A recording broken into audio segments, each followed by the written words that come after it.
Are you sitting comfortably? Then we'll begin. 10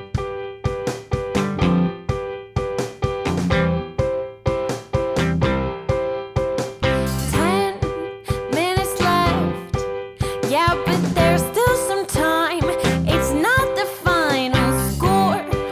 We need more than the numbers we're given. Show us you live and breathe the game. You're more than a name. That's what we came for. We can bring you more than the score. Every story. Let's take this thing off of the field into the real world, away from the numbers, away from the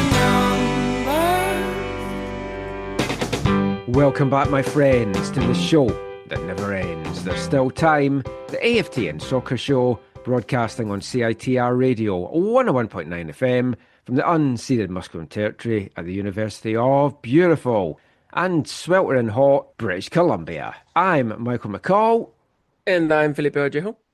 and no Zach this episode. He is on a suspension after going to BC Place last week and cheering on Valour against the Whitecaps. I felt we just got to kick him off, give him a 2-week ban from the podcast. So he is serving that out at the moment and will return to the show soon. But we'll get into that in part 3. We're going to talk Canadian Championship. We're going to talk Whitecaps in the first 3 parts. The game against Valour in part 3. We're going to talk some transfer comings and goings and just some general thoughts in part 2.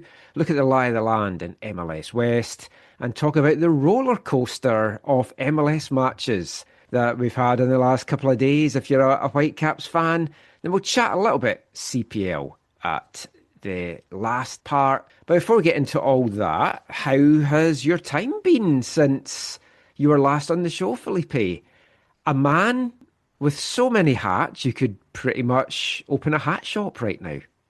Yeah, it definitely feels like it. I've been good. I've been busy. I've been very, very busy with, a new job, a new full-time job, a new full-time gig that now I have to deal with all of the other side gigs that I have. So I'm very gigged out at this moment. Yes, there's a phrase, I don't know how well it's known over here, poacher turned gamekeeper.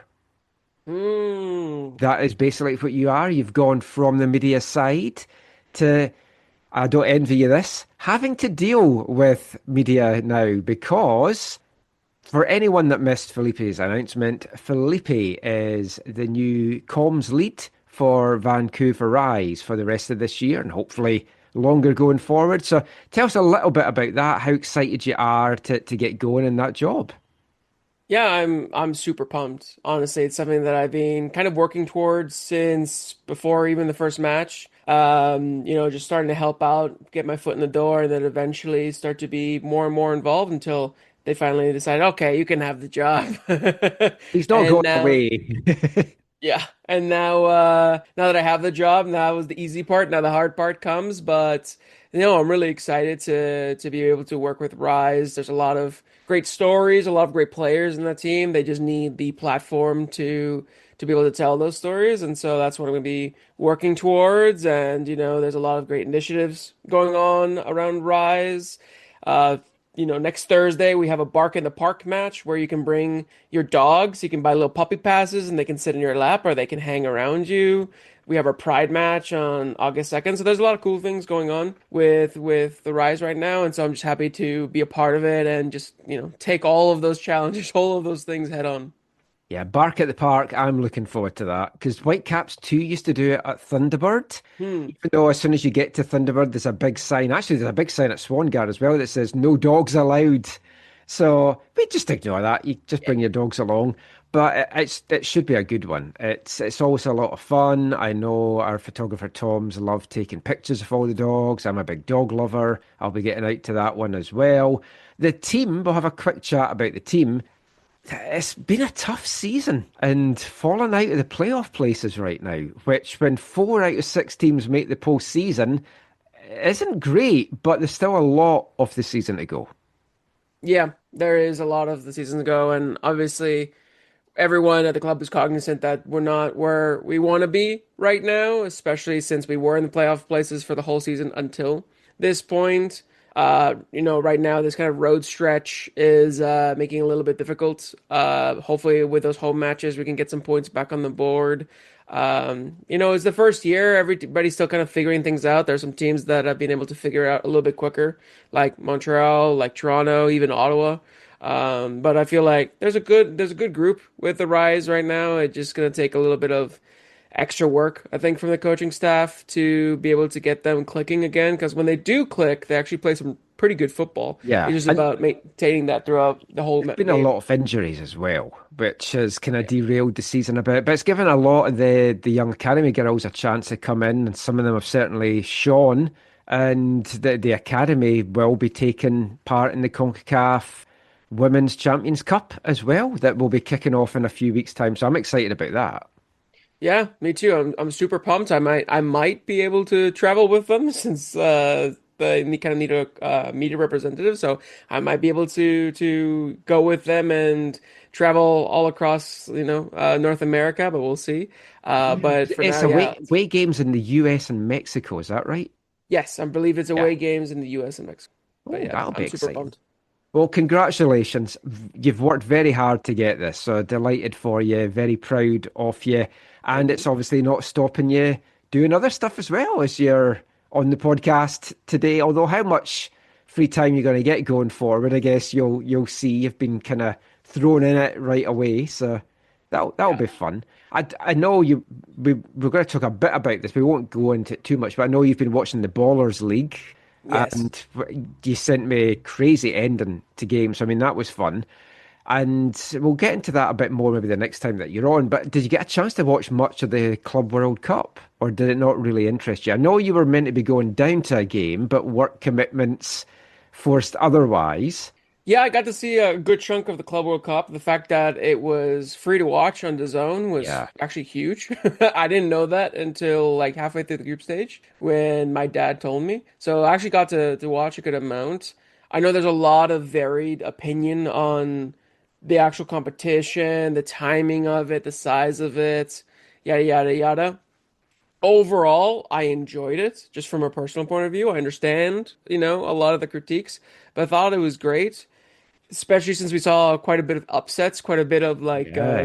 Fluminense, the Brazilian teams, especially, but Fluminense, they made a really good show for themselves to kind of prove that like, hey, South American soccer isn't just like, backwater soccer. We can compete with some of the best in Europe and across the world. So I really liked that aspect of it, and I did like the kind of the final and the fact that there was the upset. No one backed Chelsea to win, and they managed to thrash PSG, who were thrashing everyone before. Yeah. So that was a really nice touch. I couldn't watch it live because I was commentating in North Van and I didn't know what the result was. I just watched the highlights and I just couldn't believe how it was playing out. Then you had the hilarious post-game stuff, which I think was a precursor to next year, where Trump's going to want to be everywhere in the trophy presentation. And then Chelsea, I don't know if this is real or fake, but they photoshopped him out of their pictures that they put up. Oh, I haven't seen those. That'd There's, be there's hilarious. pictures going around with him photoshopped out of it. So I don't know if it's the official Chelsea ones or if it's just that people have done that. But it's so funny because Gianni is trying to get him to come off the stage and it's like, yeah, I'm not going anywhere. You could see it too, where he was like ushering behind the crowd, like, "Come here, let's Yeah. just go over here right now." And Trump's like, "Okay," just bobbles around. It just, oh my God, it was a farce that unfortunately really represents how America is right now. Well, but also the trophy, he's getting to keep it in the White House. And they're doing another one for Chelsea to have. And the fact that he pocketed a winner's medal. I don't know if you saw the footage Oh, I too. didn't know that. Yeah, they're like Gianni was like, "What are you doing?" And he's like, "Oh, I'm just keeping this." And Gianni's like, "Okay," like lets him go. And you could just see him take a winner's put it in his pocket, like. Oh, I missed that altogether. I Oh, don't wow. He must have thought, hey, if you win, I win. And it's like, Hey, that's not I how tell it you what, works. though, if I had a chance to take a winner's medal, I would take one. Yeah, just the audacity that he has. I mean, I guess I shouldn't be surprised with No, my his Facebook history. photo is me wearing a winner's medal and holding the two trophies for League One last year, even though I didn't win the medal, but someone gave me theirs to put on for the photo. So Oh, that's my perfect. pride and joy. But There you yeah, go. I mean that was a lot of fun. Now we're kind of back, just focused. All the international tournaments on the men's side are done. The Euros is still going. I watched the England Sweden game today, which had one of the worst but also most dramatic penalty shootouts I've seen in a long time. Some absolutely horrific penalties, some good saves, and yeah, just a crazy one in that. I haven't had a chance to watch too much of that because the Whitecaps have just been playing games left, right, and centre. And the results as well have been a little bit all over the place. It's very much been an emotional roller coaster with the Whitecaps right now because in this part we'll get into the two league games that they've played since the last show, which was the big low, the 3-0 defeat against Colorado, where they looked terrible from front to back. They looked like they'd forgotten how to play football, how to defend, how to create, how to score goals. They mustered two shots on target, which is actually one more than the previous two games. So that was a positive to take from it. But you came away from that and you were thinking, wow, has the bubble burst? Has the games just caught up with them? Is this what the Whitecaps are now for the rest of the season? Do teams know how to play against them? And it was a little bit doom and gloom without totally hitting the panic button, knowing who's to come back, who's to come in, getting the chemistry back, etc., etc. 4 days later, you go to Houston and you finish last night second in the standings, a point off first, with a game in hand, playing the team above you on Saturday, and if you win it, you're back at the top of the West. Incredible space of 4 days, just emotion-wise.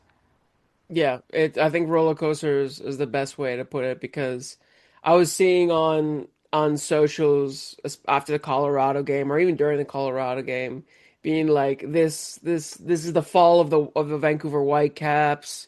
It needs to be studied, all the people saying, "Oh, like there was just a new manager bounce with when Jesper came in," and like people discrediting the Whitecaps, and then all those people went quiet 4 days later when the Whitecaps dismantled Houston. But I can't even necessarily be too angry because it was night and day, the Yeah, performances from Colorado to Houston. I mean, Colorado, that kind of performances are the ones that we were used to beforehand, in previous years where it's like that will happen. That will be like a normal thing.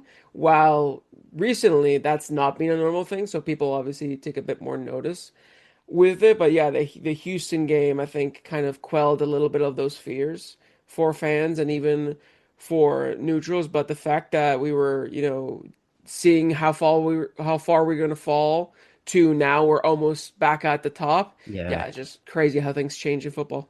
I know you saw the power rankings and it's like you're slipping down it and now it's like, oh, they're going back up again. I think it's going to be a wild end to the regular season just in general. There's going to be some games like this. And we won't dwell too much on the Colorado game, but I mean, I had to do the post-game radio after that with Asa and Colin, and it's like before they called, I was like, what am I going to say that is not going to sound like all doom and gloom? But I seemed to be quite positive on it, Asa felt, because I wasn't hitting the panic button. At least my words weren't saying that. In my head, I was like, oh, is this going to all come undone and come off the rails? Is the curse of the run in the Champions Cup and then just falling off after that going to hit home? Because that Rapids game, you looked at these two games and these were points on this road trip that you thought, yeah, the way they've been playing with everything else, difficult places to go, altitude in one game, heat and humidity in the other. But you thought 4 to 6 points I was expecting from Colorado and Houston. Colorado went into that game 4 losses in the last 5 games. They weren't in good form, and they just made the Whitecaps look a very poor side. And it was another error from Yohei Takaoka, which kind of made the clean sheet on Wednesday all the better for him, because I came away from that thinking, maybe we should give Isaac the start midweek. Yeah, I unfortunately for Yohei, it almost seems as soon as he got that MLS call, he started to feel the pressure of it, and that's when he started to make more mistakes. And it almost is now like it seemed like it was a curse on him. As soon as you get the MLS tag, you start to tank your performances. Uh, but yeah, no, I agree that it was obviously bad. Like, listen, 3-0 is your net. It's hard to try to put that into positive terms, but at the same time, like you gotta look at the game itself, and like Zach Steffen, he had a howler in the midweek, but had a really really solid game against the Whitecaps. Made I think 2 really strong saves, denying Yeah. goals. Had those goals gone in before, Colorado got that third, because the way the Whitecaps came out in the second half, it looked like they were ready to get back into the game. If we went 2-1, maybe we make it 2-2, snag a point, and then the story's a bit different. I feel like overall it wasn't great. Obviously, the first half was pretty abysmal. And then after Maxo got the third goal, it kind of deflated us and there wasn't really much else to do. But it didn't show for me signs of, oh, this is going all downhill. We gotta try to, change everything. It was just kind of like, this is a bad day, but let's hope it doesn't carry on. I mean, that game on its own, you would think that's a blip. But coming on the back of the loss to the Galaxy, where they also played terrible, the 5-3 to San Diego, where they didn't play terrible, and they did get 3 goals. But you're thinking, this defence that's been so stingy, they're just like shipping goals. And Bjorn and Utvik, who we'll talk about when we talk about the Valour game, didn't look great. He looked a little bit shaky, but she has done this season. But then Wednesday, I thought he was excellent against Houston. And I think too many players against Colorado just weren't at their levels. They all seemed to be off at the same time. I had worried a little bit about the likes of like Ngando and Priso, and it's like, had they peaked too early in the season? But then we go to the Houston game, and every single player to a man was amazing, really. They played out their skin. The best thing I can say about the Houston game is there was chunks of it, especially in the first half, where I felt, oh, this is the Whitecaps we saw in the first 2-3 months of the season. They were pressing. They were recovering the ball quickly after they lost it. The short interplays, the passes, quick movement of the ball, using the wings, sending dangerous balls into the box, converting their chances, getting shots on target. 5 shots on target in the first half alone, which was more than the last 3 losses that they'd had, or the last 3 games that they'd had.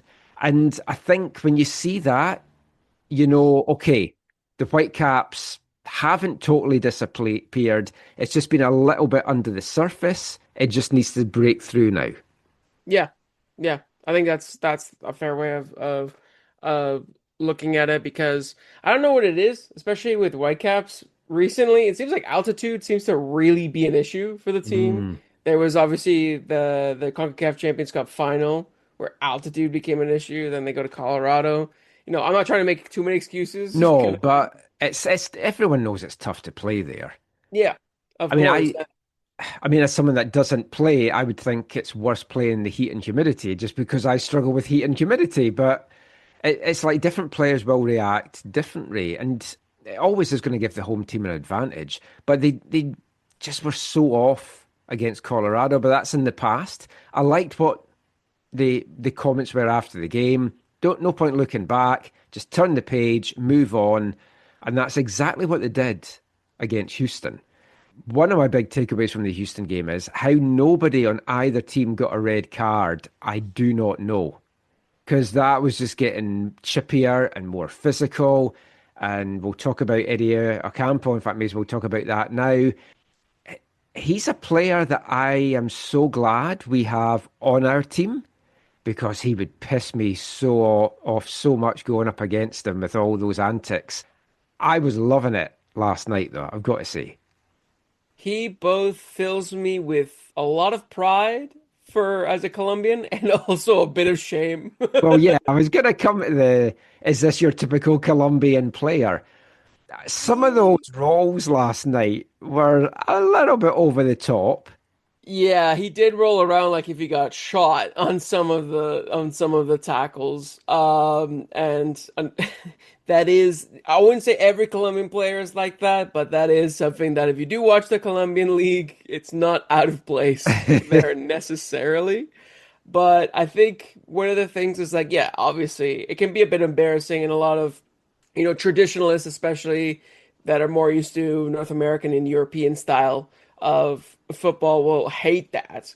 But one of the things that it does is like, obviously you're trying to sell it to the ref, but also, as we saw in the game, you're trying to piss off the opponent. You're Yeah. trying to be a drama queen so the other team gets pissed off and does exactly what some of the players did. I Well, they forget, kicked the shit out of him, and it's like they were getting yellow cards for that, and and he it's he not even, didn't pick anything up. and that's not the thing. It's like not even when they actually fouled him, but afterwards. I forget exactly which player it Oh, was. when he went over and kind of pushed him or When, grabbed his well, jersey. no, when he yanked his Yeah. jersey up while he was rolling around, he literally went and grabbed him, and he earned a yellow card because of that.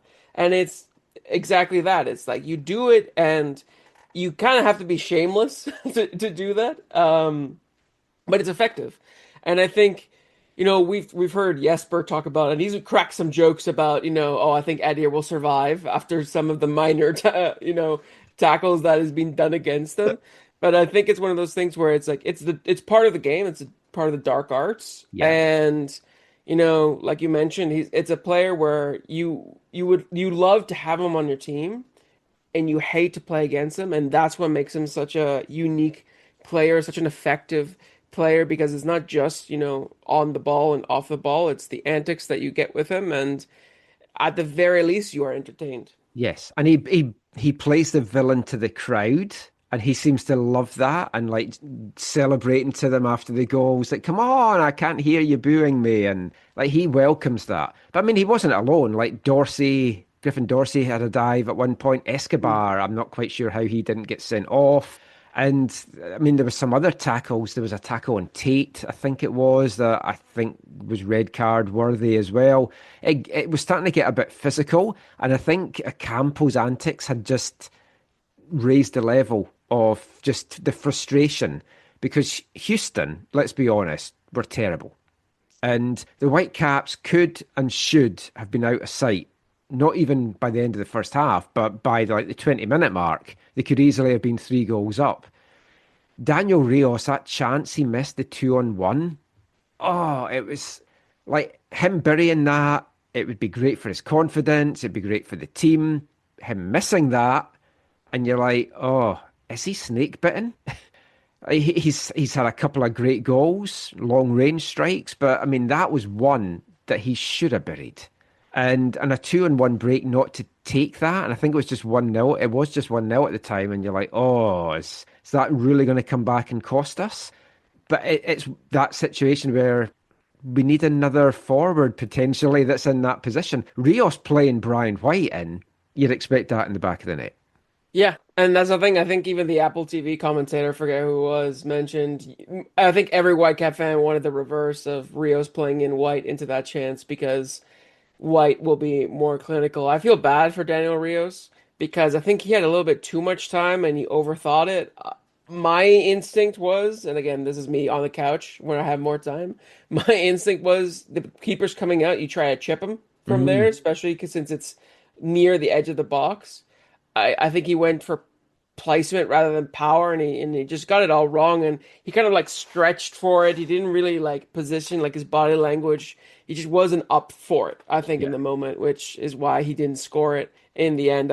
I feel like he can be useful, but I agree that if we really want to take that next step in the second half of the season, having him around as a backup would be great.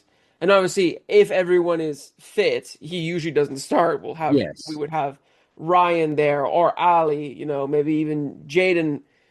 But because we have these issues, he has to start kind of be in those positions. But yeah, maybe an upgrade on him would be the smart play like later on.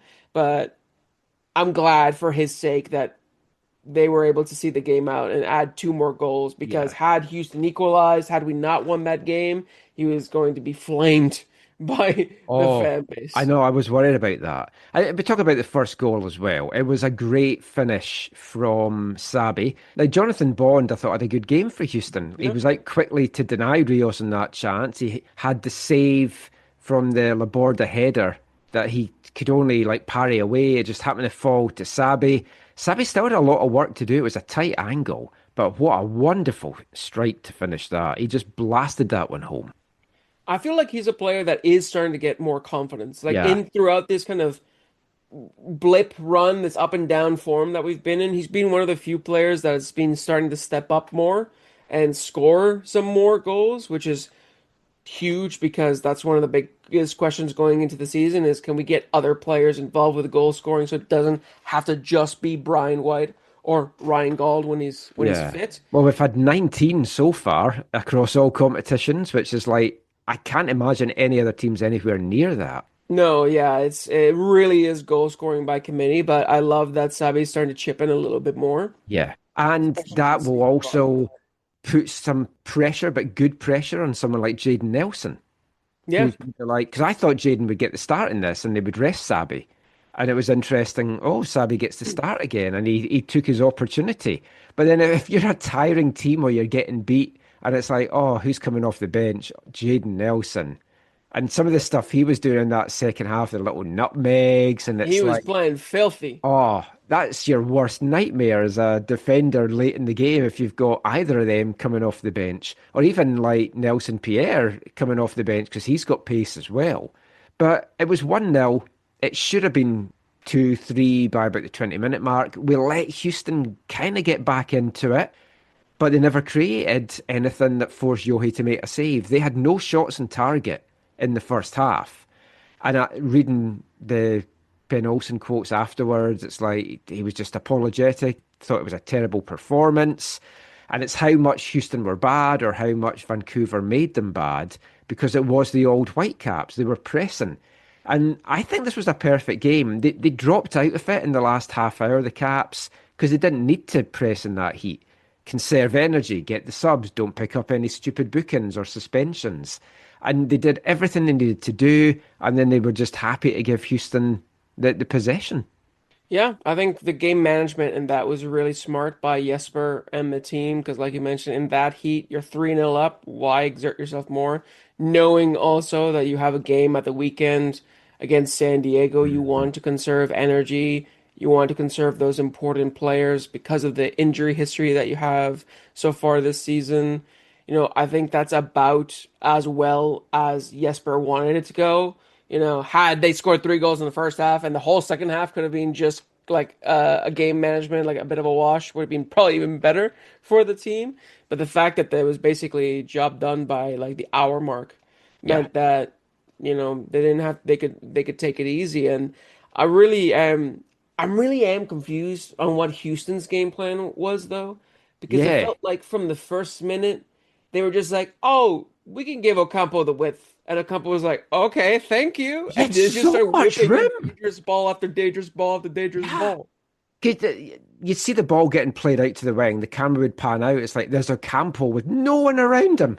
You had like 20 yards of space. I'm sure he's like, he would probably looked up and thought, oh my God, this is like my Yeah. Christmas right now. And he was sending some good balls. And what I will say, like, first of all, I think Ocampo was the man of the match by a mile. I thought he was excellent, one of his best games as a Whitecap. He does, and the commentators made mention of this as well, he needs to look up sometimes and not be so selfish because there were some better balls he could and should have played, but he went himself and it didn't come off, and he had his teammates screaming at him. But he's young, he'll learn, that will come. I loved everything he brought to the game last night. I thought that was great. Getting Berhalter back on the score sheet. I know it's a fortunate deflection in a way that maybe took it away from Bond, but the whole build up to that was good. Was it my imagination, or did Sebastian Berhalter seem quite grumpy last night? I don't know what it was, and it was pretty funny given the context of like Eddie or Campo easily flopping like a fish all around. But the minute that there was a foul on a Colorado player and they fell, he just went over and started berating them Yeah, and he just was started to like, like he just went into ripped into I think it was Inali after he felt oh, like he yeah, got it fouled, was. Aha. right, just off the pitch on the goal Yeah. side. And I was But like, okay, Brian was Sebastian. doing that as well. It's like there was.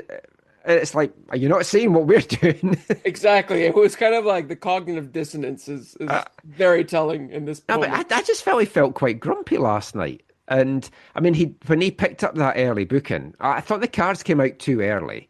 Yeah. But when he picked that early booking up, What a reaction. yeah, It looked like he got shot the way that he fell to his knees and covered his head. yeah, this is how much he's matured. Mm, You're not worried too much. Oh, he's going to pick up a second yellow. yeah. I there was I was slightly worried at the penalty that Sabi was going to get a second yellow for simulation. But when you see it back, it's not simulation, but he's won that penalty because he's moved his leg into the back of the defender and he's gone down. Yeah, it I was think very it's a smart by him. soft penalty. Yeah, I think it was like in real time it looked like a penalty, so I'm not surprised that the referee kept it. It was smart by Sabi. In real time, I And thought he flopped. That's why I was really concerned. yeah, and I think it was it Escobar or was it somebody else that took him down? I forget who It exactly. wasn't Escobar, I don't think. Was it Uh, Andrade? I've got it written down somewhere. Whoever it was, There it was. whoever it was, they did the very silly thing of like they put the leg like right in front of him to trip over instead of like pulling out or like leading with the top half of your body instead of the bottom half of your body. But yeah, I mean it was well won by Sabi, and I'm so glad that Brian, even though he didn't score the penalty, got the rebound and got his goal, since his Yes. return from the Gold Cup. It was your namesake, Felipe Andrade, that brought him down. Ah, okay, it was my own namesake. Okay, Yeah, those dang should have Felipes. remembered that. All Felipes are horrible folk. Yeah, they're real bad. Yeah, I don't know what it is with us on penalties. I don't know who should be taking them now, but when he missed that, I was like, what? But then the rebound falls straight to him. I think it's because he doesn't want too many penalties on his record. He's got that one now, which spoils it for him. So he's like, yeah, I'm just going to make sure if I get a penalty, I'll hit it off something and then just put the rebound in. I'm sure that's exactly his That's exactly what he rationale. was thinking, yeah. Yeah. Last couple of things to talk about from the game. The tweak in formation. Mm. I asked Jesper this post game. I don't know if that's what kind of helped them get some of their mojo and their style back, but it worked very well. And I also think that is what put Houston off.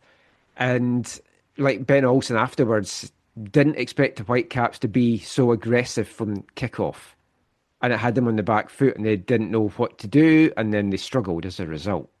Yeah, I think the formation change, I mean, Jesper kind of talked about in the post match that on the ball, it didn't necessarily change too much because we were still playing that kind of 3-2-5. I think that it affected on the ball more than he sort of let on, just because of the fact of what our back three was doing.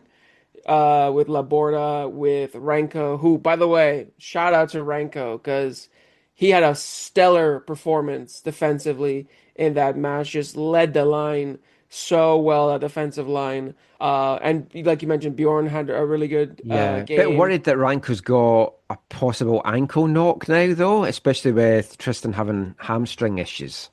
Yeah, hopefully he will be fine. We'll get an update, I'm sure. But yeah, that will be a massive miss if he doesn't play on Saturday against San Diego.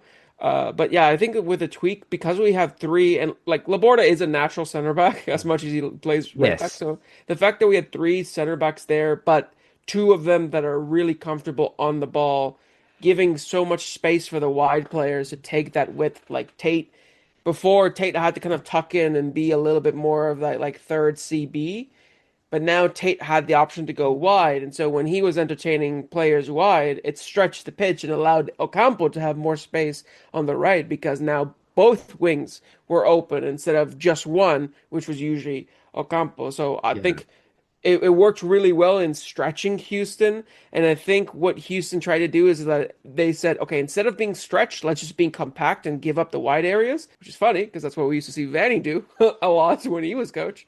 And that worked terribly for Yes. them. So You've got wide players like we have, you don't want to give up the wings. exactly. And that's the thing is like obviously Ocampo could do better with his delivery, but just because he's not the best at delivery doesn't mean you want to give him that much space No. all the time. And any So formation for me that's going to allow Laborda and Ocampo to play right now, I'm all for it. no, Because, and the thing with Laborda too is that I mean, the first goal was because he got involved with the yeah, build-up. He he had the is header. forward so much when you're not expecting it. There's been a few times it's like, what's he doing up there? Exactly. And I think it's like sometimes if he sees a space, he sees the run, he has the confidence to make it and to go forward. And because we have two other center backs, he, as a third center back, he's allowed to kind of step in. Most of the time we see third center back step into midfield, but he's like, screw it, I'm going into the attack and goes Yeah. basically beside Brian White. But it worked really well in the first goal. And I really like this formation just because of the versatility that it Mhm. gives. It allows for a center back to step up into the attack or into the midfield and help out with the midfield too. It also really helps out when we don't have so many midfield players available because of injuries, because of Yeah. potential outgoings. Well, yes. And I mean, we did all this without Kubis and without Vite, and we'll talk about Vite in the next part. But hopefully, Kubis will be good to go now against San Diego, which was another benefit. He's on the bench. We didn't need to try and bring him on. He got yeah, to rest out of that. yeah, And full credit as well to Ralph Priso, who I think him and a couple of others really bounced back from that Colorado game. And now it sets up a very exciting matchup on Saturday. First v second once again, but this time the roles are reversed. We'll be back chatting about that and some Whitecaps transfers coming and going after this episode's song from our album of the month. Hi, I'm Emmanuel Sabi, and you're listening to the AFTN Soccer Show.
Welcome back to the AFTN Soccer Show on CITR Radio 101.9 FM.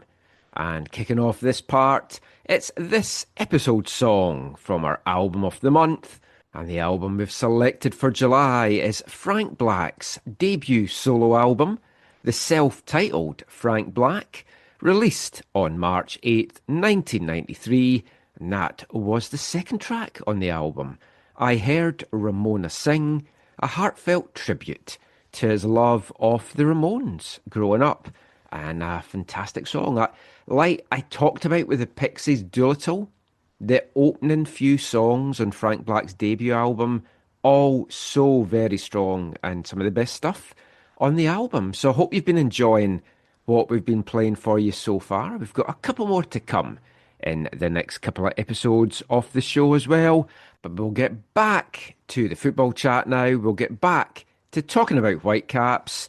And it's been a busy time both on and off the field in Whitecaps land at the moment. So we'll delve into some of that off-the-pitch stuff in this part. First of all, though, got to talk about the next game. That is coming up for the Whitecaps. It's a top two clash. First place, San Diego. Second placed, Whitecaps. Whitecaps have a game in hand against the new kids on the block, sitting just a point behind them with that game in hand as well. If they can get the win on Saturday at Snapdragon, if they can reverse their fortunes from that horror show where they gave up the 5 goals at BC Place last month, then that would set them up very nicely for the season running in the league. It's going to be a tall order, but they're going to be going up against the San Diego side, Felipe, that lost 1-0 to Toronto midweek. A shock result. Yeah, I think everybody would have bet their house on on the result being different, on San Diego taking it all. But as soon as I saw, I think it was Corbino score the penalty, I thought there might be a chance that our fellow Canadian team does us a favor. Do us a solid. I thought they would be hanging on for grim life after that. And like, to be fair, they didn't get much offense going after that, but they dealt with everything that San Diego threw at them. Yeah, I'm pretty sure like San Diego didn't have, I think they only had one shot on target, like 7 shots, but only one of them on target, and like that one was like nothing really of note. I mean, Toronto, like you mentioned, didn't do much either, but it was really just Toronto defending well, structured. I mean, San Diego had like 70% possession, I think.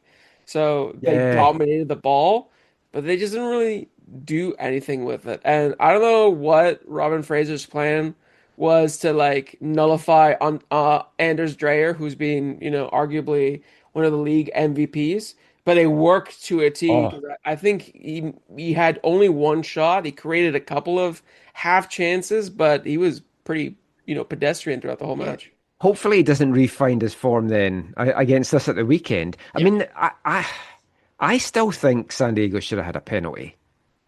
I'm still baffled that wasn't called. I mean, it's fine. I'm happy it wasn't. It was a weird feeling cheering on TFC. Now, you're a Toronto boy. I don't know if you're like Zach. He's a closet TFC fan from his time in Toronto. Back in the day, in the olden days of Giovinco, Victor Vasquez, Michael Bradley, Josie Altidore, I may have been a TFC fan. And TFC. Yeah, but nowadays, I only hold one place in my heart, and that's for Whitecaps. So rest assured. And the Rise. And of course the Rise. Of course the Rise. Put jobs on the line. Of course the Rise. Which is basically the Whitecaps kind of thing. Yeah, the women's side, on the women's side. Yes, I knew what you meant. I just thought I'd throw that in case anyone else was listening and was like, but, because folk can be quite pedantic like that. But I mean, it was a great result for the Whitecaps. San Diego had a strange one this week. The man that put us to the sword a couple of weeks ago, 4-goal Iloski, mutual termination of contract this week, because they couldn't agree a salary that was mutually agreeable to both. Stunning, just to let him go. The rumours are he wants to try his luck in Europe. If I'm the Whitecaps right now, if I'm Axel Schuster, I'm like, we will meet your wage demand. Come to us. Yeah. I mean, I'm happy he's gone. I'm very happy he's gone. Like, if we got him, even better. But the fact he's gone from San Diego, and then their first game without him, they stunk it out against TFC. Now, I'm not saying he's the man that was the key, because you've still got Chucky, you've still got Dreyer as well. I mean, Chucky wasn't very good last night either when he came on. I'm assuming he got rested, starting it on the bench with, this is an easy 3 points. Let's keep him for the big game against the Whitecaps at the weekend. But, I mean, how big a blow is Iloski going to be? He took a little bit of time to find his feet, but once he found it, wow, he was on fire. Yeah. Yeah, I mean, and we got front row seats to that in the Yeah. last match. So I'm glad that he's not going to be, you know, lined up for them anymore. But yeah, it was baffling to see that they couldn't, especially in the form that he was in. Like, I don't understand how you can't find a compromise. But I mean, hey, that's one less, Yeah. good player for one of our rivals at the top. It's better for us. They let someone else go as well. When a defender as well was another mutual agreement. It's like, this is weird what they're doing, but yeah, happy with it. But the results on Wednesday night across the MLS West, everything just seemed to go the Whitecaps' way. Minnesota went down to a 1-0 loss to LAFC. Now, a draw there would have been good because I am a little concerned. LAFC are starting to string the results together now. And right now they sit 6 points back off the Whitecaps with 2 games in hand. And it's what you maybe expected LAFC to do. And the rumours are they're about to add Matthew Chaunière as well. And I'm sure there'll be some other big additions. So, I mean, a draw there would have been better, but Minnesota losing let us get back into second. Seattle and Colorado. Seattle were 2 up and coasting and then ended up dropping a point against Colorado. San Jose and Dallas drew 2-2. Portland went down to a 1-0 loss to RSL, who's kind of hit a little bit of form. And the Galaxy's turnaround came to a shuddering halt with a 2-1 loss to Austin. But, I mean, overall, San Diego out on top in 42, Whitecaps next in 41 with a game in hand, Minnesota in 40, then a big drop down to LAFC at 35, albeit with 2 games in hand, Seattle 34, Portland 33, Colorado 30, Austin 30, San Jose 29. So that's all the teams above the line. Salt Lake's on a good run just now, just below it on 28. Houston still in touch at 26. But I mean, Kansas, Dallas, St. Louis, and the Galaxy, you can almost write off for getting in the playoffs just now. But I mean, the Caps are sitting pretty. And it should be reiterated that at the start of the season, the main objective for the Whitecaps, they felt realistically they could get top 4 in the West. Now, because of how they've started, because of what they've done in the Cup, if they don't finish first or second, it's going to feel like a disappointment. But if we're being brutally honest, as long as we get a home playoff game, that's been a good regular season. Yeah, 100%. I mean, yeah, early on, people were saying that we're supporters, Shields, favorites, and, we might have a run at the MLS Cup. And it's still might. It still might. Like, Yeah. obviously, we're still, it's not like we're falling off completely, but halfway through the season, the fact that we're still in the top 4, the fact that we've reached 40 points in, like, I think the fewest matches in club history, we've reached 40 points and 22 games. Yeah. That's a huge testament to how well the team is doing right now. And, fans will always, make a mountain of a molehill and, take some good form and say we're undefeatable, we're gonna win everything, yada yada yada. But yeah, just the way that we're in this kind of, because I do think right now, let's say LAFC win their 2 games in hand, it's a 4-way fight for the title, and it's so close, and it might turn into 5 or 6 should some other teams get into the form. So I feel like as long as the Whitecaps stay in that fight for the rest of the season and stay in that top 4, that's what really matters the most to me for the team. I mean, hopefully the Houston game steadied the ship. If we put in performances like we did against the Galaxy and the Rapids, we could have no pun intended, but a very rapid fall down the standings.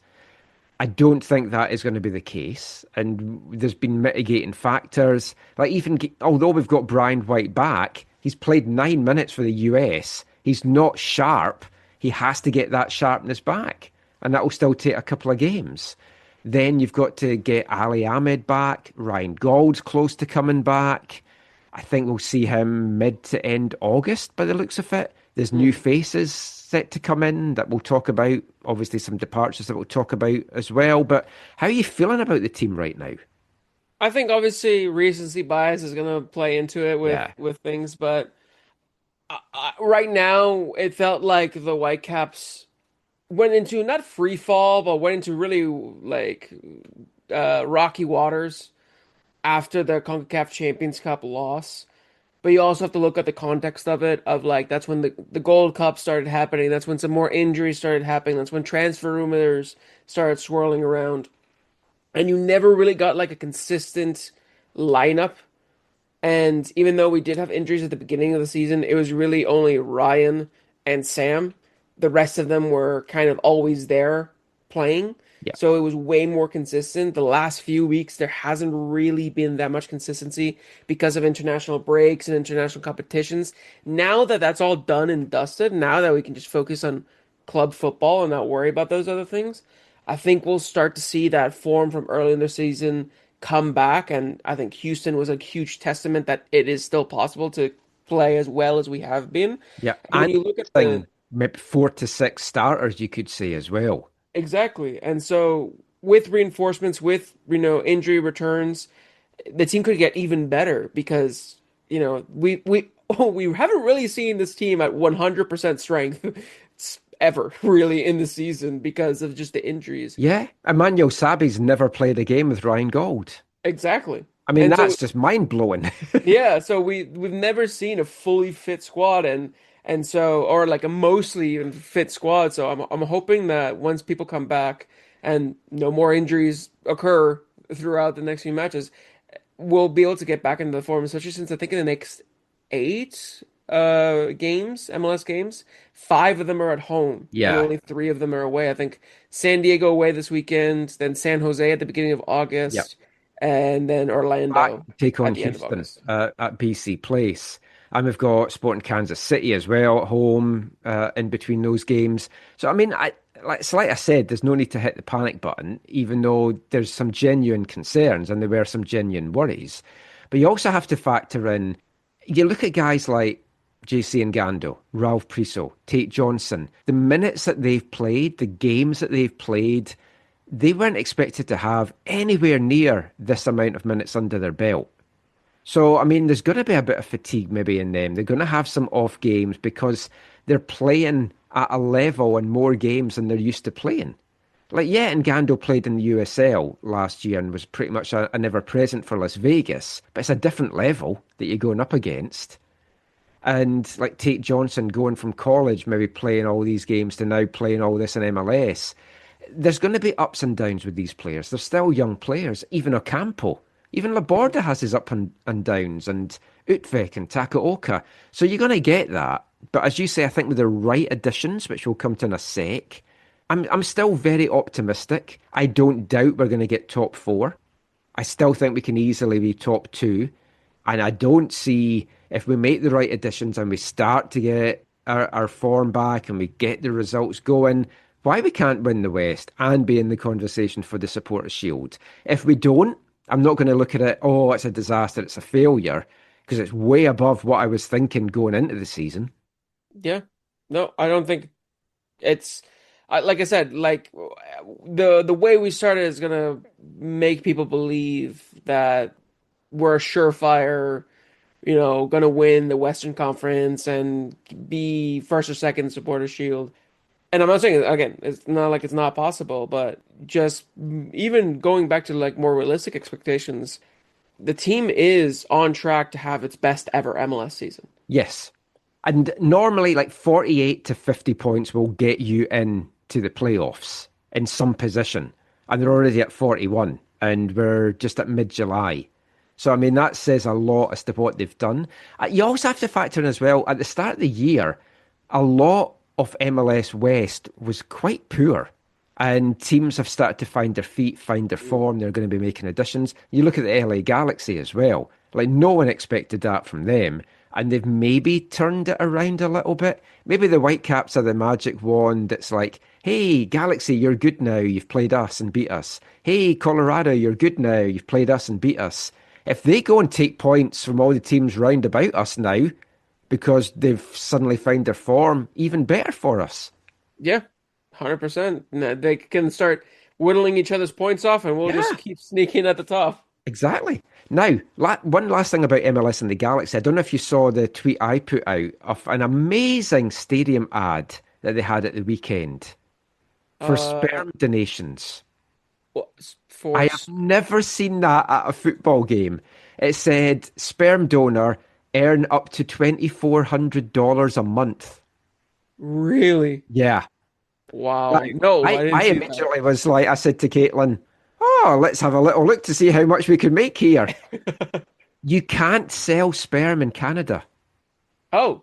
It can only be donated altruistically, it says. So you don't get money for it. Money for sperm donations in Canada. And it's like $2,400 a month. That's a job. Aha. What a great, $2,400 American? That's a job. It's a hand job. Yeah. That's a good one.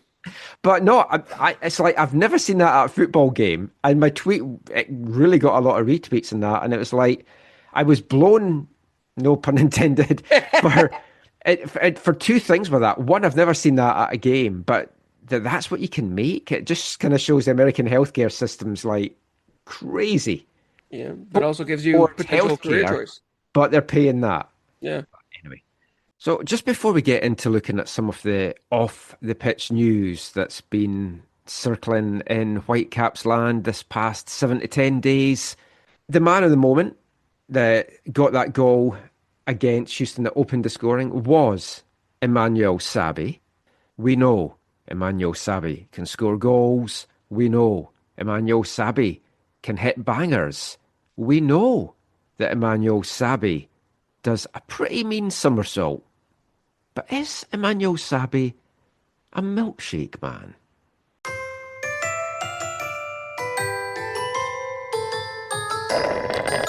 Come and take a sip from my special cup. I heard that you could use a little pick-me-up. What can get you high when you're oh so sad? It's the milk from the milkshake man. Well, I got chocolate, vanilla, and lactose free. And a caramel banana that you have got to see. So when I think of American food, I think like burgers, hot dogs, but also like milkshakes. Yeah. So like, are you a big milkshake guy? Was that part like going to diners and stuff when you were growing up? Nah, I usually ate at home. My mom and dad cooked home meals every day, so I usually just ate at home. Do you enjoy a milkshake? Like, Yeah, every now and then. What would be your milkshake of choice? Strawberry. Interesting. Yeah, I'm a strawberry milkshake guy. Cool. You can call me the milkshake man. I wanna shake up all the milk I can. They know my name all across the land. I can tell you want a taste of the milkshake man. I can tell you want a taste of the milkshake man. So I'm starting to think from the early days of this section, which I'm not 100% sure is totally working yet, but I am going to persevere with it. I think my kind of visions of what America is like with diners, milkshakes, hot dogs might just be your stereotype portrayed in movies that I saw growing up as a kid. It probably doesn't match the reality of people growing up in America today. It is probably more fast food than milkshakes, but I will persevere with this section. But let's get into some Whitecaps off the pitch chat now for the rest of this part. So the Whitecaps now kind of coming out of their injury funk a little bit. Ali Ahmed still not training, but he's probably going to be back on the training pitch soon. Liam McKenzie's almost good to come back into the team. Ryan Gauld back with the cleats on. Fantastic to see doing ball work. And we were always told once you see him, it's probably 4 weeks from that. So I think we can expect him mid-August to end of August. Don't rush him back. Have him for the key games and the run-in. That's the thing. So all that's starting to look good. And then just when it does, a key piece to the team is departing. Now, at the time of recording, it's not official, but it's all but official. Pedro Vite is going to Mexico. He enjoyed that stadium so much, having played there twice earlier this year, that he thought, I want to make that my home stadium. It's a unique stadium. It's not a patch on the ones you get in North America, but all sort of jokes aside, Pedro Vite to Pumas for a rumoured fee of 7 million, but I've had somebody say to me, it's not as much as that. So don't think that is what the Whitecaps are getting. It could be worth that, but that is not quite what they're getting from the off. But it is going to be the biggest transfer the Whitecaps have done since Alphonso Davies. There's going to be sell-on clauses as well. It's sad to see him go, but if a team's coming in and offering that after him signing a new deal, I say you bite your hand off for it, because let's be honest, the last 4 to 6 weeks hasn't been the Pedro Vite that we saw in the first 8 to 12 weeks. Yeah. Yeah, he was one of the players that kind of, with the kind of form dip, began to have more inconsistent form, but it is still sad because he's still like a quality player. Yeah. In fact, he's only 23 as well. Oh, like his potential, his ceiling is huge. And we've seen in the first 3 months of the season, the Pedro Vite we knew he could be. It's can he be consistent at that? And Yeah. it's going to be a loss, but I wish him all the very best. And it's a great opportunity for him. Yeah. I also think, like, to put into context, like, he's a fantastic player. It sucks to lose him halfway through the season, especially because it kind of brings back that, hey, we need midfield reinforcement. The rise of Priso and Jason Gando kind of quelled that outrage for midfield reinforcement that we had when Stuart Armstrong left. Yeah. Now that we don't still have a replacement for Armstrong in terms of No, because those two that you mentioned are also more defence-minded, although Ngando's played a more attacking role than we saw when he was with Las Vegas. Yeah, exactly. And so there's still that kind of like, with Gald injured, no Vite, who's going to be that attacking midfielder right now? I guess Yes. Berhalter's having to sort of do that, but that's not really where he thrives in terms of being the creative outlet. He's more of like the workhorse, the connector kind of thing, as like a box-to-box midfielder, and he's really good on the defensive side as well.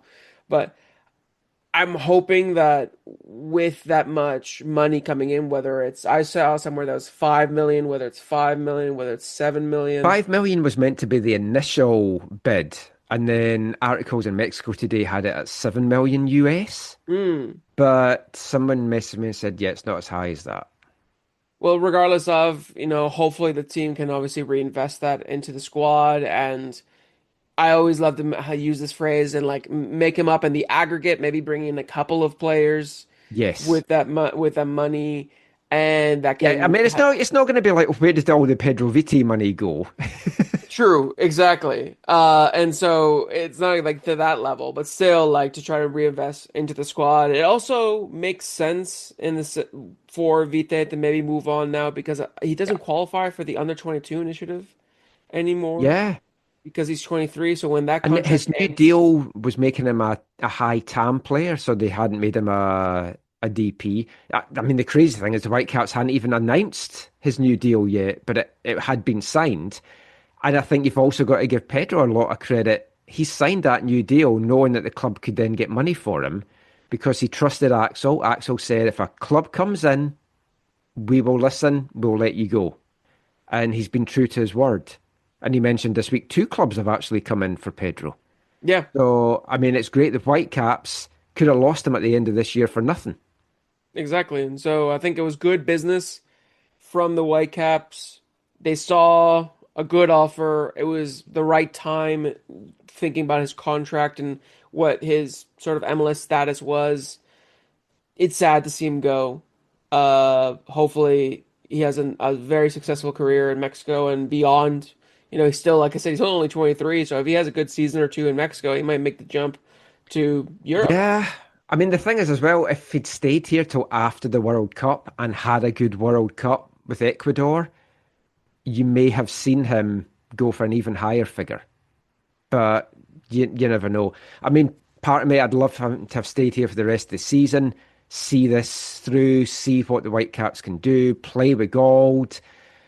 we were always told how they're going to both fit in the team. Well, we don't have that issue now. But he's been good, but I do feel he's replaceable because his consistency hasn't been there.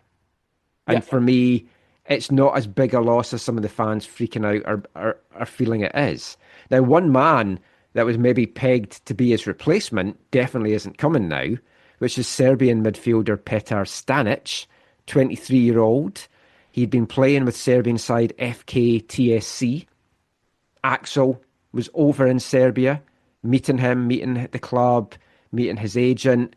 They put an offer on the table, but instead today, TSC sold them to Bulgarian side Ludogorets for €2.1 million plus a 15% sell-on fee. Now, I do wonder if the Whitecaps were prepared to pay anywhere near that amount of money for him, and maybe that's why he's ended up going to Bulgaria.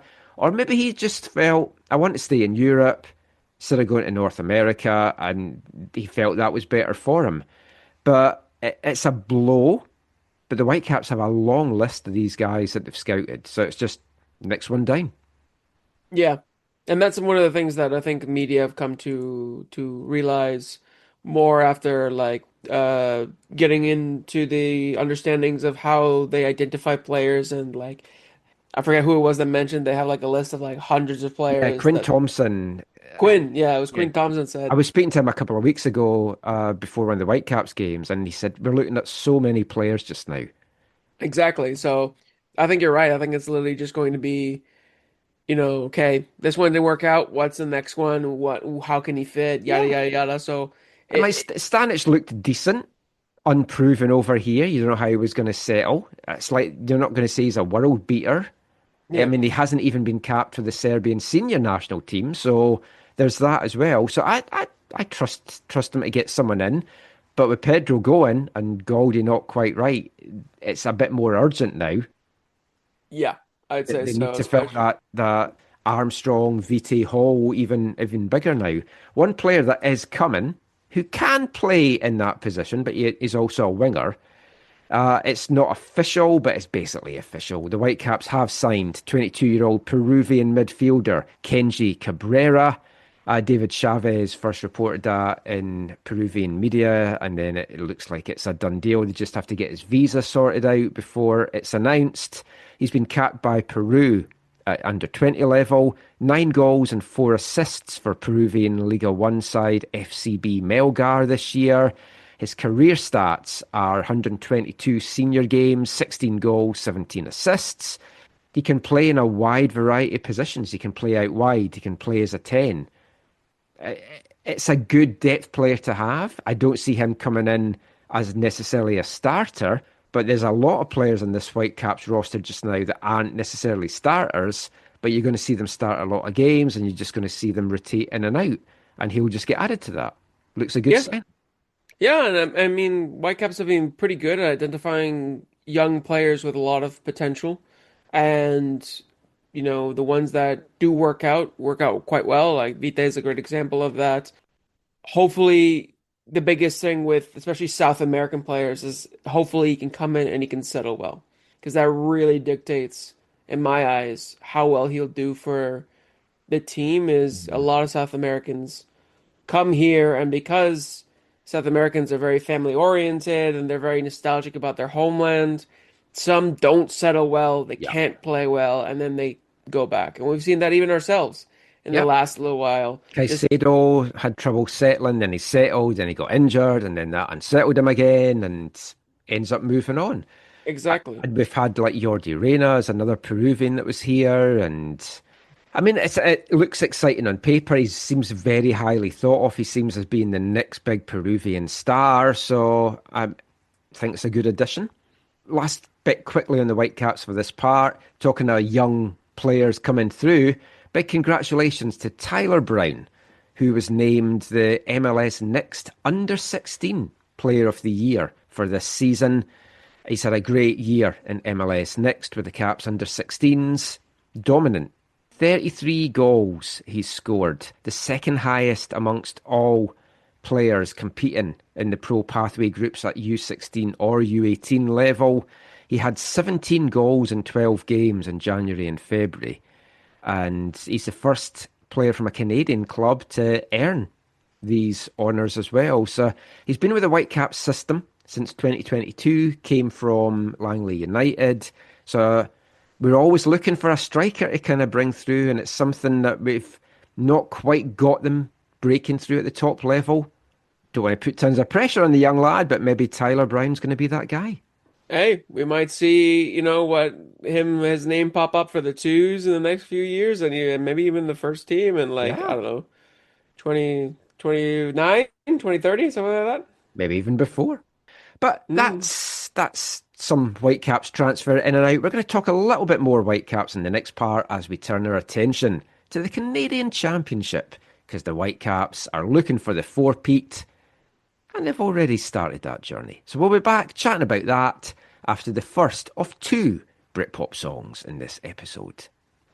I'm Isaac Bomer. I'm listening to the AFTN Soccer Show.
Welcome back to the AFTN Soccer Show on CITR Radio, 101.9 FM.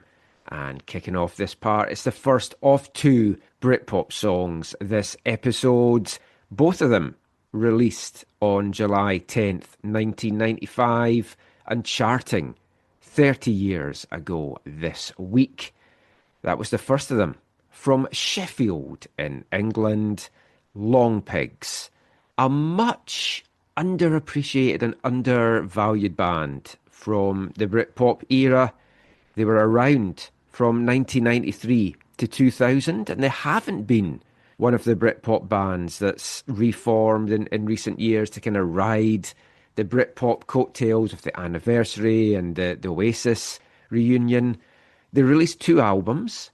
1996's debut, The Sun Is Often Out, which is a fantastic album. Highly recommend you check that out. If you want to experience some more Long Pigs, that is the album to start things off with. 1999's second album, Mobile Home, had some good songs on it, but definitely was nowhere near as good as their debut. The band also released 7 singles, and 8, if you count the song that you just heard there, being re-released. The song in question was their debut single, She Said. When it was first released in 1995, it charted at a peak of number 67. The re-release the following year in 1996 peaked at number 16 in the UK charts, giving the band their joint biggest hit. And the name of the band is absolutely fantastic, Long Pigs. It's taken from an old cannibalistic term for human meat down in the South Pacific. One of my favourite bands, I think, from the Britpop era. Saw them live on a number of occasions. They tried to do the breakthrough over here. They toured with some big bands. They actually opened for U2 in some of the shows that they did here in the late 90s. And I still regularly wear one of their t-shirts to this very day. I had another one, which I don't have anymore, which I wish I did. Me and my friend Stevie both bought the t-shirt. It had the Long Pigs logo on the front, and on the back it said, "I am the Surreal Brothers." So we used to like to wear that when we went out to gigs. But that was Long Pigs, She Said, from 1995. And we'll have another Britpop song to kick off the next part. But we'll get back to the football chat now, and we're going to turn our attention to another game that the Whitecaps played since our last episode of the show, and that was against Valour FC in the Canadian Championship. So we'll have a quick look at the 4 quarterfinals of the tournament, anything that we might have learned from them, especially the Whitecaps' struggles against Valour, and the semi-final lineup, how it's looking, how the Whitecaps are looking going into it, and could we get a first-time CPL winner? Well, we'll get into all of that. But the 4 quarterfinal second legs were played on July 8th and July 9th, which already feels so long ago with everything that's been happening in the world of football. Action kicked off out in Ontario. York and Atletico Ottawa played out an absolute barn burner.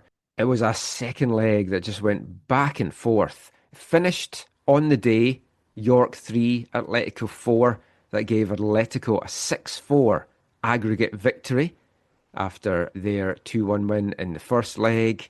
And when Julian Altobelli scored in the 13th minute to tie things up for York, you were quite hopeful that they could maybe pull off the shock. But then goals from David Rodriguez in the 20th minute, Sam Salter in the 22nd, put Atletico 2-1 up on the night. 4-2 up on aggregate, and you thought, that's probably going to be it.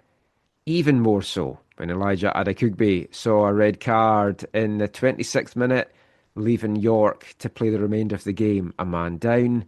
But full credit to York. They fought back. They scored to level on the day in the 37th minute, Altobelli again, and then Massimo Fern in the 53rd minute for 10-man York made it 3-2 on the day, 4-all on aggregate, and that is how it stayed until the 84th minute. It looked like York were going to do enough to hang on, take the game to penalties. Sadly, though, they didn't. Salter in the 84th, Abu Bakar Sissoko, 2 minutes into stoppage time, killed off York's hopes.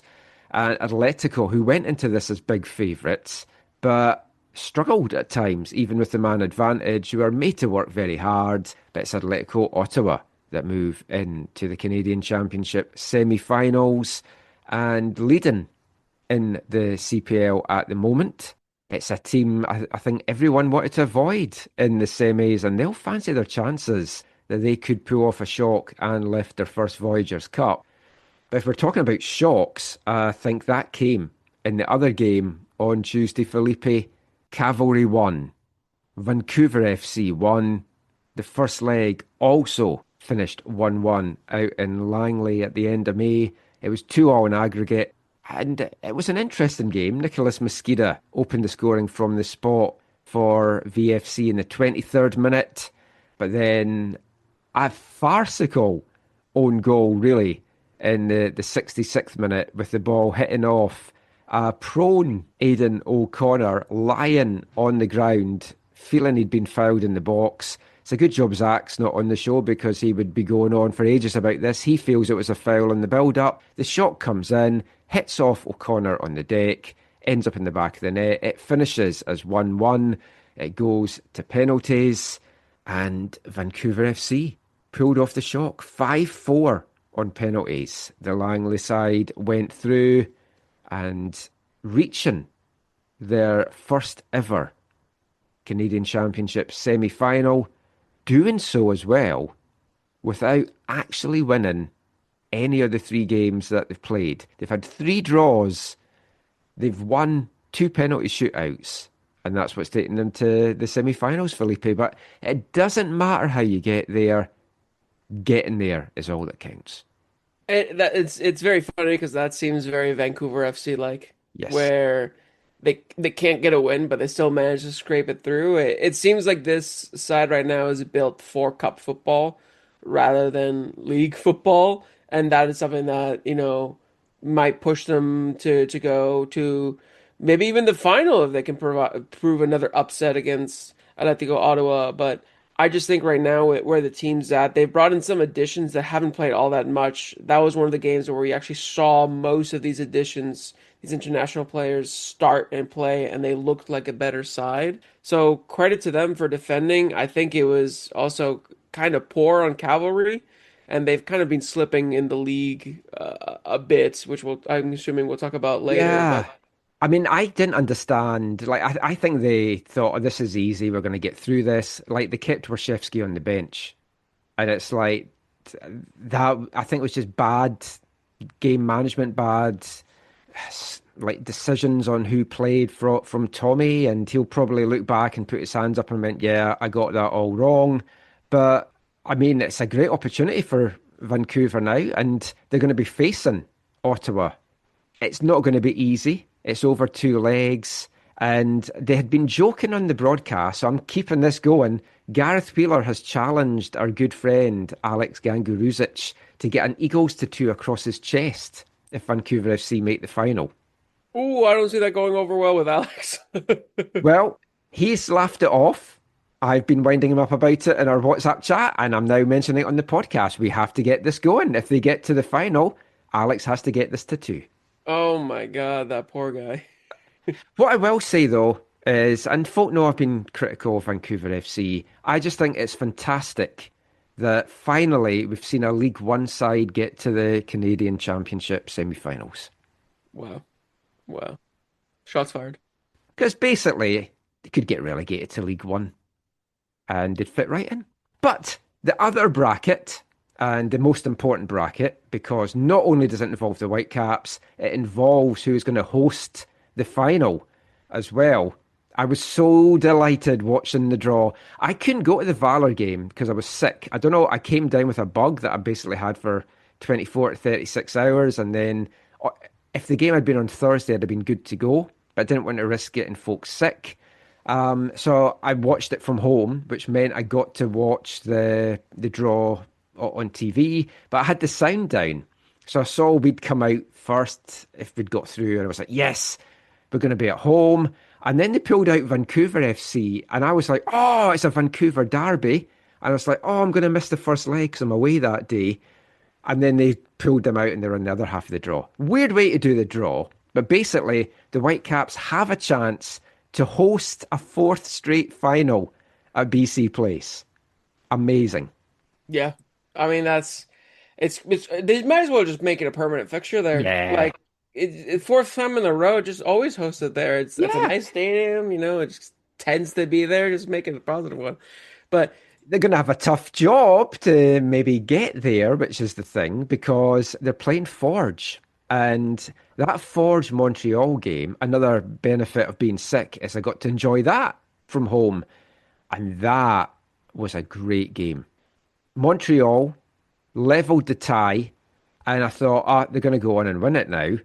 And like Prince Owusu, it took them a while to get the breakthrough, 58th minute. Not that people saw it because the stream went down because of a power outage at Stade Saputo.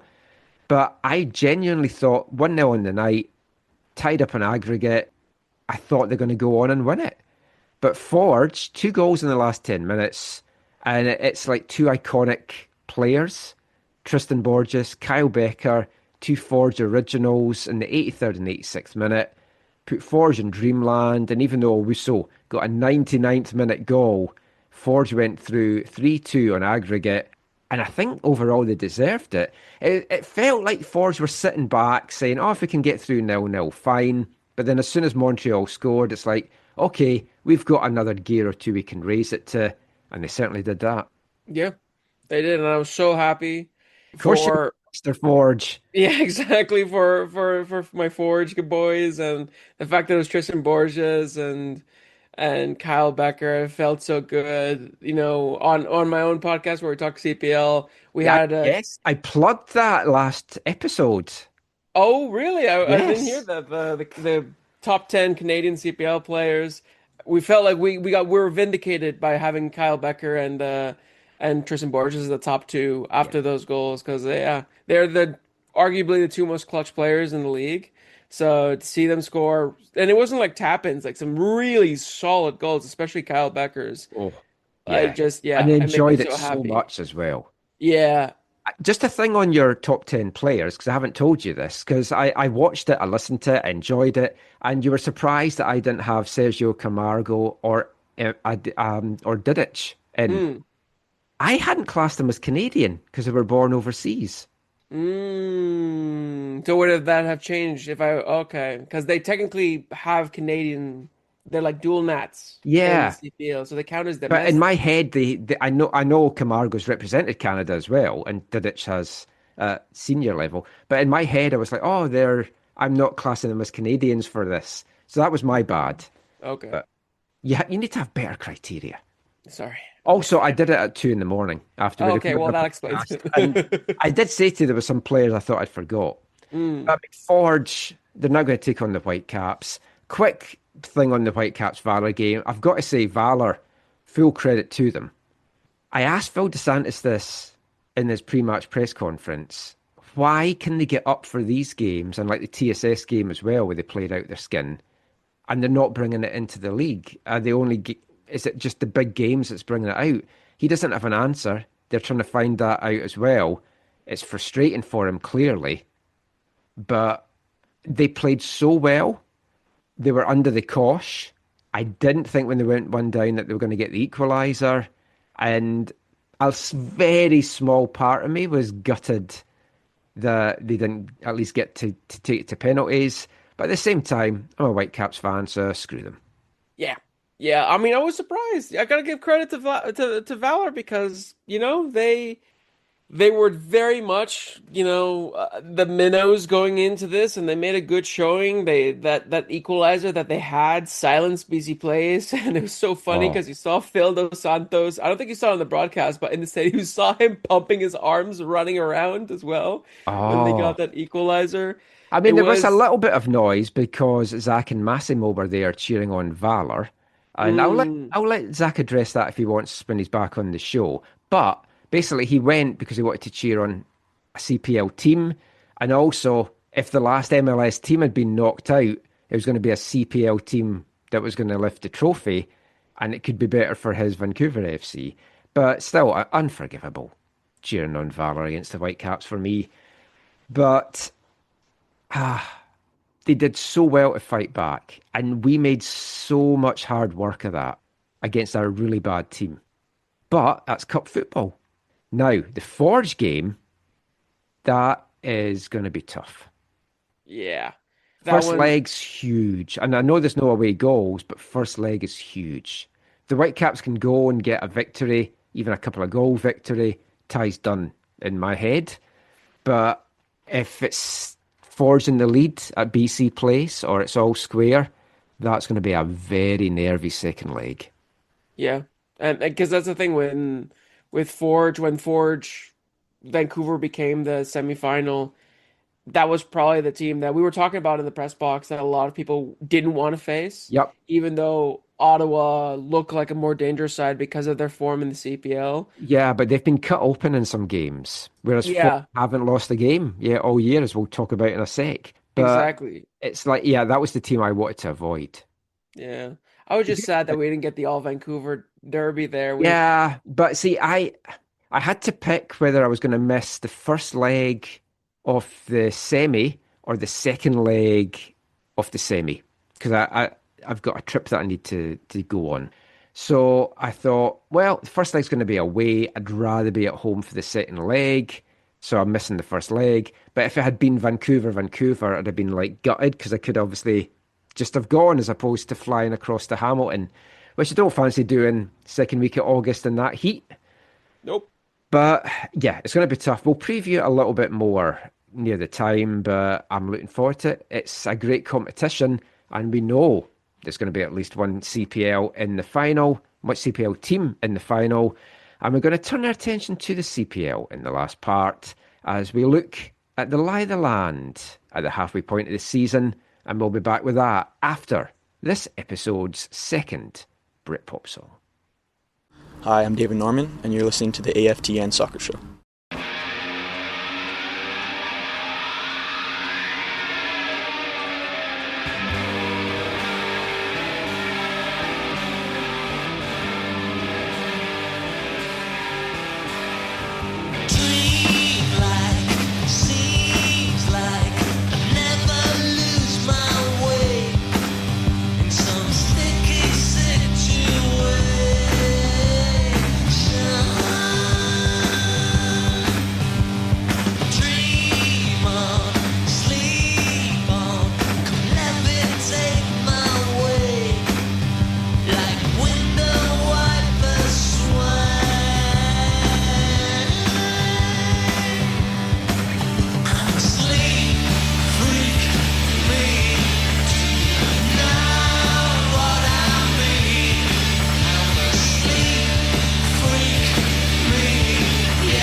Welcome back to the AFTN Soccer Show on CITR Radio 101.9 FM. And kicking off this part, it's the second of our Britpop songs for this show. From Durham in England, the band is Heavy Stereo. That was their debut single, Sleep Freak, released on July 10th, 1995. Charting the following week, this week, 30 years ago, coming in and peaking at number 46. As you can hear from that, the band had very much a kind of glam rock sound as well as the Britpop sound. The four-piece band were signed to the famous Creation label, making them label mates with Oasis. And Heavy Stereo lead singer Jim Archer actually ended up joining Oasis in 1999 when Bonehead left. After Oasis split, he had time with Liam Gallagher's BDI before joining Noel Gallagher's High Flying Birds. And Jim Archer is currently back as a member of Oasis, joining them on their current world tour, and I'm sure raking the money in at the same time. Heavy Stereo, though, only released one album, 1996's Deja Voodoo. They released 4 singles. Sleep Freak was their debut, and they never quite hit the heights I think many had hyped them up to be, but so much of that hype just had been from being on Creation's label, and another band like Long Pigs that just haven't reformed to cash in on the Britpop revival. But if you're cashing in by raking in the money playing guitar for Oasis, that's going to make you a lot more than a Heavy Stereo reunion. So we'll be back with some more Britpop tunes in the next show, but we'll get back to the football chat now. And to round things off in the show in this part, we're going to talk Canadian Premier League, because the league is pretty much at the halfway stage. 6 of the 18 teams have played their 14 matches. Cavalry and Valour have only played 13. And it's Atletico Ottawa, as mentioned in the last part, out on top, sitting on 29 points from their 14 games, 8 wins, 5 draws, and just a 1 solitary defeat. But sitting a point behind them is perennial title winners Forge. 28 points for them from 7 wins and 7 draws, yet to lose a game this year, which might be concerning for the Whitecaps facing them next month in Canadian Championship semi-final action, as we talked about. Halifax Wanderers sitting in third with 24 points from their 14 games. Then Cavalry currently in fourth, 22 from their 13. So they've got that game in hand, which if they beat Valour, which you would expect, but they have struggled against some of the lower teams. They seem to raise their game when they're playing the teams at the top of the table, but that would move them back into third and send 4 points off Atletico Ottawa at the top. York United sit fifth in the final playoff spot on 18 points. Then it's a bit of a drop to Island side Pacific FC sitting on 12 points from their 14 games, not even averaging a point a game so far. They came away with a huge 3-2 win over Halifax at the weekend. Very much needed to stop them being kind of cut adrift at the bottom. But below them, it does look like two teams have already been cut adrift. Valour, 8 points from their 13 games played. 2 wins just for them over the course of the year. But worse than that, Vancouver FC, sitting bottom of the pile on 8 points as well. 1 win and 5 draws from their 14 games played. And it already feels that Valour and Vancouver have been cut adrift from the rest of the pack. Pacific, close to getting that as well. They're now 6 points off the playoff line, which isn't a lot to make up, but for Valour and Vancouver being 10 points under it, with so many teams ahead of them, kind of feels that their season already over and there's just playing for pride and trying not to finish bottom at the moment. And you look at the goals from the bottom three as well. Pacific, 15 from their 14 games. Valour, 12 from their 13. And Vancouver, 1 goal per game average, 14 from their 14. They've been shipping the goals as well. They're the 3 teams with minus goal differential. Pacific's is minus 11. Valour's is minus 20. And Vancouver, minus 12. So we'll get into chatting about a few of those teams, Felipe. Now, I mean, it does look that the top 4 are pulling away. And for those maybe a little bit unfamiliar with how the playoffs work, the top 5 teams get into the postseason, with the team in 4th having a play-in game against the team in 5th. So right now, Atletico, Forge, Halifax and Cavalry look like they are playing for positioning, look to try and avoid that play-in game, look to try and be involved in the first v second who's going to host the championship game matchup come the end of the regular season. And it looks like York are trying to cling on, trying to maybe get the home advantage in that play-in game. But for Pacific, Valour and Valour and Vancouver, Felipe, it looks like they are getting a little bit cut adrift at the bottom. Yeah, I do feel like that right now, especially because recent showings, not including the Canadian Championship, from the bottom sides like Vancouver, Valour, and Pacific haven't been great. You know, Valour are on a 4-game losing streak right now. Vancouver FC haven't won a game since, I don't know, May or something like that, maybe beyond that. There was a fan brought a banner along at the game on Sunday, which our photographer Tom took a picture of. It just said 336 days since last home win. Yeah. Which is now 341 and will be at least 349. But their next game on July 25th is at home to Valour, so that could be the one. For their sake, I hope they don't make it a year without winning a game. I so hope they make it at least a year. Of course you do.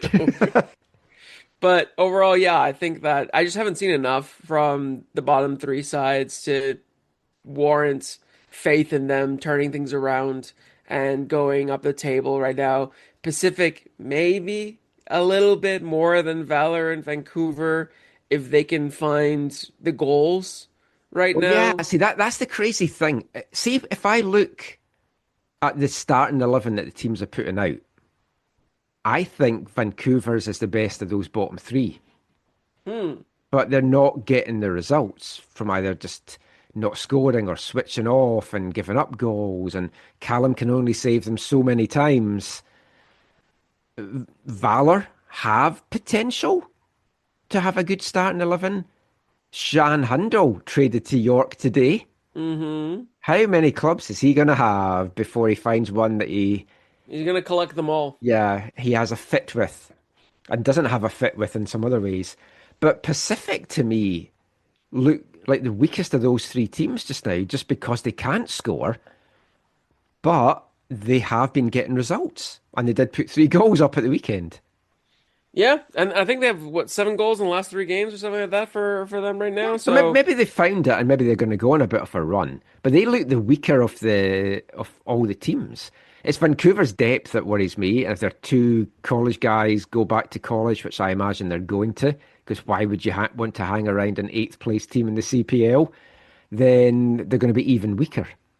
Yeah, I think Pacific right now, which is funny because during the off season, everyone said like Pacific had one of the best windows, and it's gone very much against that now. And Bustos just hasn't clicked in this return.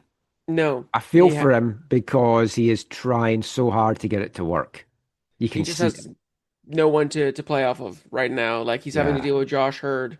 Yeah, Darius and that has fallen out of favour, and I mean I know he had up and down season last year, but it's just been weird. Pacific have been hit by injuries though as well, but they haven't gone out and strengthened. Yeah, which is a bit confusing because you had those injuries to I think it was Juan Quintana and Ronan Krat that got the 2 season injuries. But you need to deal with that and bring new players in. Maybe now in the secondary transfer window they'll bring some players in, but yeah, I just don't see those 3 sides making a push, especially since York United are going on a decent run right now. You know, they're undefeated in 4 games, 2 wins, 2 draws. If they climb up the table and start to rival Cavalry and maybe even Halifax for the 3rd and 4th spot, then it'll just break away to the 5 and then the 3. Which is not great for the league and for getting fans out. Officially, there was 1,700 at that Vancouver game on Sunday. Now, a lot of them weren't on the camera side because of the heat and the sun. But from folk that were in the stadium, they were like, it was nowhere near that. And you have to think these 3 teams, and it's 3 teams that need to be getting fans in. If you're cut adrift with nothing to play for, that's a hard sell. Yeah, it really is. And now with, still talks of expansion and trying to like push that the league is growing, they need, last year there was a lot of good competition for a while. Yeah, it went right down to the wire. It doesn't feel like this year we're going to get that. And so hopefully the league needs to do other things to keep that excitement up, because if it's starting to turn into basically 2 mini leagues where only the 5th place is really and 1st place is really contested, doesn't look fantastic. No. And you mentioned York there. They've been a surprise to me because I think they've got one of the best teams in the league. But they just weren't getting the breaks, they weren't getting the results early on, and maybe they have turned that corner now. I think they have as well, and I think they're going to push up the table. And, I mean, you've got Altabelli that's just having a great year, and that's been a bit of a surprise for me. What's been any other surprises just across the league for you in terms of teams either doing well or players that stood out or players that just haven't been performing? Yeah, I mean, I'll start with positives. Altabelli is one of my favorite stories right now because he was at York, joined too young, realized that maybe he wasn't cut out, went back to playing for the TFC Academy, worked on his craft, came now and started off so strongly and is continuing.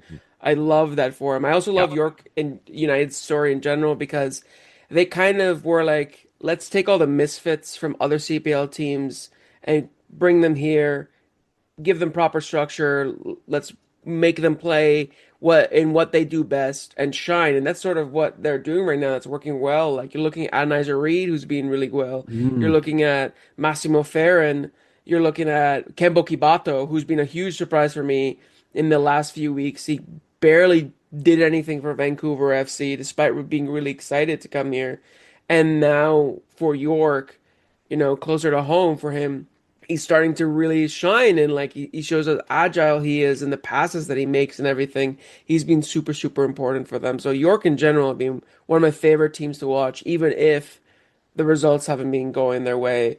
In terms of disappointments, aside from obviously Vancouver and Valour, where it's a bit more understandable, Cavalry in recent weeks have had a little bit of a dip in form, and Yeah. it's been I don't really understand what's the cause of it because it isn't like they've had too many injuries, and before they used to start badly and then grow into the league. Mm. Now this season they started well and starting to have that dip maybe mid-season. Yeah, It's not, something looks off there. yeah, they're just looking flat in Yeah. some ways, and like Ali Musi and Wachowski and even like Jay Herdman, they're not as dynamic or as lethal in play as they have. I don't know if they're missing some confidence or something. I do think that Tommy Golden Jr. is going to have to make some tweaks in the coming weeks, especially now that we're going towards the second half of the season, because that's when you see the most need for tweaks since, everyone's played each other home and away once already. Now you're going into the second half where you're playing each other home and away. You have to bring something different. Yeah. Teams are going to figure things out more. So I think Tommy definitely needs to tweak some things going forward. But aside from that, I think those are the biggest surprises for me in the league. Player I've loved watching, David Rodriguez. I think Oh, he of has course. been something special. I've really enjoyed, like, if I was to say what games do you enjoy team or what teams do you sit and enjoy watching? I agree, York and Ottawa as well. I really have been enjoying both their games. And it's been a good season. I think Fords have kind of gone a little bit under the radar because, like, the fact that they're unbeaten, not a lot's been made of that. And Yeah. or that I've seen maybe in some things that I've been very caught up with MLS this year that maybe I haven't seen things in the CPL. Last thing, when Afshin Gopi comes out and says we're the best last place team in CPL history, I know where he's coming from, and I kind of agree with him, but I think it's a bad thing to say. Someone had a T-shirt of that at the game on Sunday. I loved it. I love that somebody got a t-shirt and somebody got a photo of it and went viral. Yeah. Yeah, no, again, I think, I understand what he's trying to say is that his team is playing way better than where they are, Yeah. and where he's saying they don't deserve to be where they are. But it's also a little bit, I don't know, tone deaf to the history of Vancouver FC so far, and the fact that they've been so poor since coming into the league. I feel like you want to try to spin things in a positive light. You always want to do that. Trust me, that's a lesson I'm gonna have to learn Oh no, yes. with Yeah. my new gig. But it's also important to not be naive about your Yeah. situation. And that kind of felt a little bit naive We can all about the flip it situation. around and say, well, if you're that good, what's stopping you from being better than you are? Is it the coach? I'm sure he'll say that it's due to injuries and not having all of the international players available and stuff like that. But yeah, I mean, in the end of the day, with football, if you have a good team that's not performing well, the most common denominator that teams usually, conclude with and saying we need a change is the coach. Hmm. So it And kind we've of, already seen it in the NSL. There's been the first coaching change in Halifax. And yeah, now they've gone on a bit of a run. They've got a new coach bump. yeah, exactly. With Stephen Hart, right? Yeah. So Who I have a lot of time for. I've known Stephen for many years and love chatting to him. exactly. So I don't know. I don't feel like Afshin's job is in danger as much as it should be because of what's going on behind the Well, scenes yeah, at and it's the same with Vancouver. James Merriam as well, because he's signed a contract extension. Like these clubs can't afford to pay these guys off, and Ex- that's the problem. exactly. But I'll ask you two last things. Do you think it doesn't matter what order, but the top five as they are just now, is that the five playoff teams come the end of the regular season? yeah, yeah, I can't see it being anybody else. Who wins the regular season for you? That's a tougher one. Mm. I really like Ottawa. I really like David Mejia and what he's doing with Ottawa. And when they're at their best, there's no better team in the CPL. But I do worry about the longevity of it and the fact that now he has to do everything again in the second half of the season Yeah. with everybody else knowing how they play. And he's not used to having to adapt his play because they're playing each other 4 times. The other coaches are. And so I think where they might have a little bit of a fall off in the second half of the season. And that's why, as much as it is boring, and I can see that from a neutral point of view, like even I'm like, okay, maybe somebody else can take the reign there.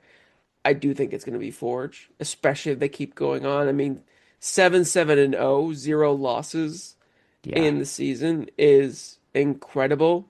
Like it's going to be difficult, but they're halfway through the season and they're undefeated. Could they have an invincible season? I know that. See, that's something folk aren't even talking about. I mean, I hope it's Ottawa.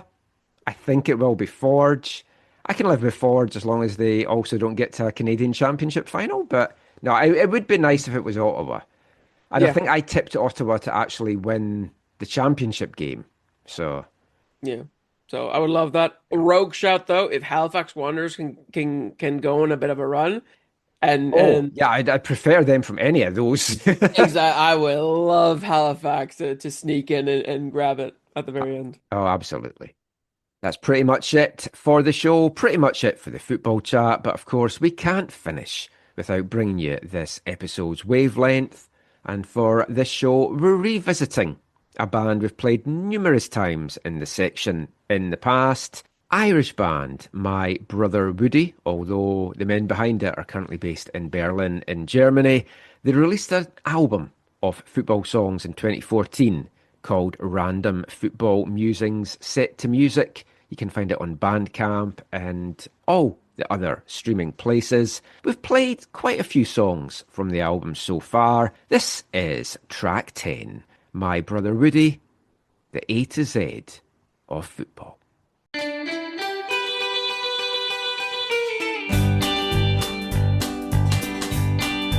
Advantage, back pass, back heel, booking, center circle, chip, clean sheet, corner flat, corner kick, counter attack, cross curl, crossbar, dead ball, dive in, dribbling, drop ball, dummy football.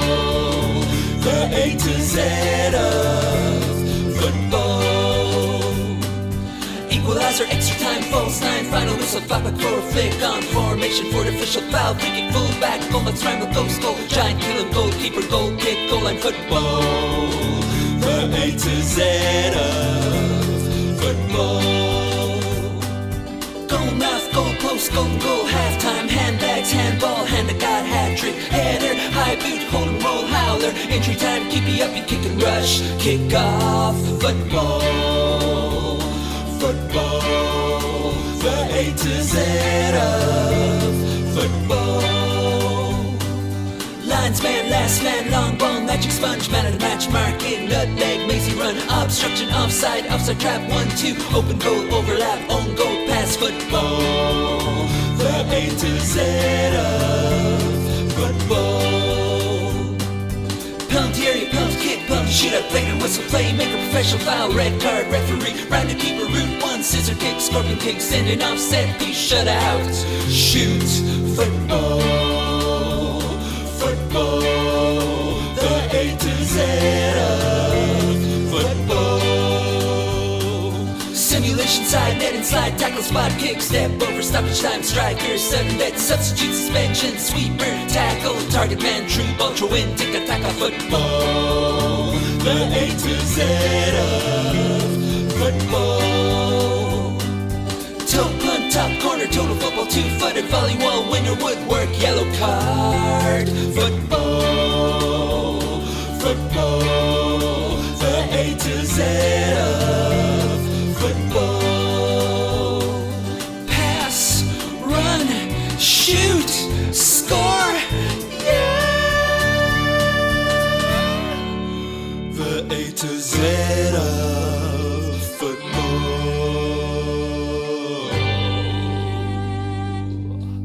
Irish band, My Brother Woody, the A to Z of football, taken from their 2014 release. Random football musings set to music, and of course, very much a Billy Joel-esque sound to that. We didn't start the fire, getting through the A to Z of football. I like that. Very clever. Made me feel like doing something very similar myself. But that is it now for the show. Just before we go, Felipe, any final thoughts from yourself? Where can folk find your plethora of work online?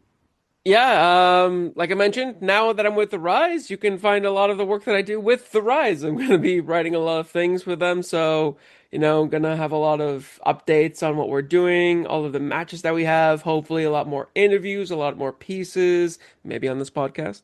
And hopefully we will be bringing you a lot more Rise stuff down the stretch. It's just been a bit nuts with Whitecaps that of course, I haven't got to do a lot of what I wanted to do. But no, the discussions have been had. Exactly. And so hopefully a lot more stuff with that. But outside of that, as much as I can, I want to keep Coast to Coast FC going. So I was wondering about that. So that's good. Yeah, me and Mike are currently in discussions to see when's the best time to do that. Right now, Mike is actually in Canada. He is out east in Ontario, and he's going to catch I saw that. CPL matches. So that's going to be really exciting. He's hoping to catch some content there, so keep an eye out for that. And then aside from that, I might see if I have time here or there to write some pieces for in terms of like the journalism stuff. But I think Rise is going to take a lot of my attention right now. I don't see you having a lot of time for that. Exactly. So we'll see. But yeah, as long as it's soccer, it's Canadian soccer, more than likely I'll be there. Well, thank you for joining us on the show this week. What's your social media handles if folk want to get hold of you? Oh, yeah, it's at FelipeV_FC. I'll still be tweeting about Whitecaps and Canada and all of that stuff. I just, might be doing it with a bit more of a fan's perspective now. Can find me in all the usual places, and I'll talk about this a little bit more in the next episode, but we've launched a new couple of membership tiers because we had a couple of folk that wanted to give a little bit more than the $3 a month or the $30 a year for the extra podcasts. So I've tentatively launched some membership things. I want to give a big shout out to Cade Strello, who's been our first person to take up that membership, but I'll go into that in a bit more detail next time out. And until then, thanks for listening. As always, take care and mon the Caps.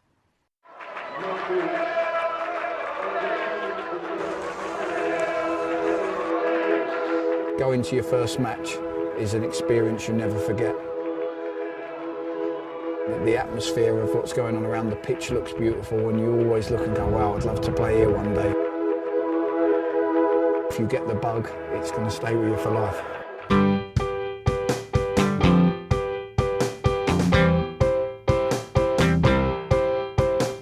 10 minutes left.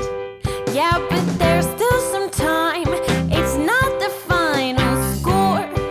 We need more than the numbers we're given. Show us you live and breathe the game. You're more than a name. That's what we came for.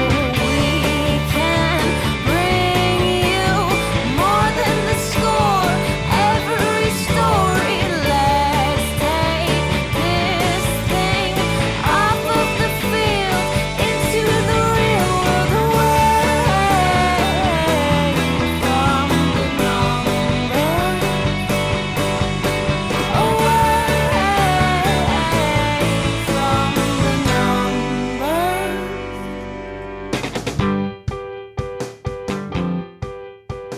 E